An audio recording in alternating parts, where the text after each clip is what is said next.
ये हम जा रहे हैं तैयब के साथ और ये हमारा फार्म हाउस है।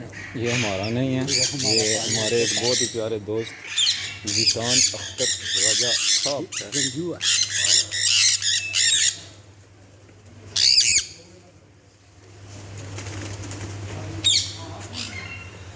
माशाल्लाह बड़ा अच्छा पैरट फॉर्म है, अंदर बड़े अच्छे और यूनिक पैरट हैं नज़र आ रहे हैं। तो हाँ बाबू के चाहिए? हाँ के चाहिए दस सारी बात करो प्लीज़ शाटा। ये अभी हम अंदर जा रहे हैं। ये मरीज है।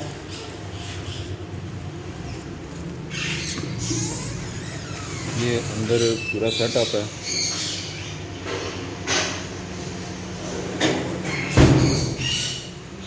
कुछ केज खाली हैं, कुछ बने हैं। ये हमारे राजा साहब, राजा जिशान अख्तर साहब। अस्सलाम वालेकुम राजा साहब। राजा साहब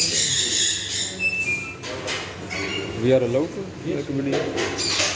आपके अब्बू से डर लगता है। ये माशाल्लाह पूरा फुल एज रिंग नेक इनका पैरट है। ये नीचे भी वही है, अभी इनकी ब्रीडिंग नहीं हो रही इसलिए कुछ को अकेला रखा हुआ है, कुछ को साथ रखा हुआ है।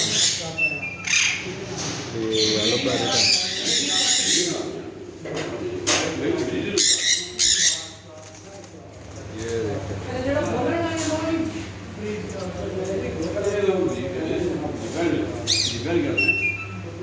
ये अजान बदल गई है इन्होंने कुछ खाने की वो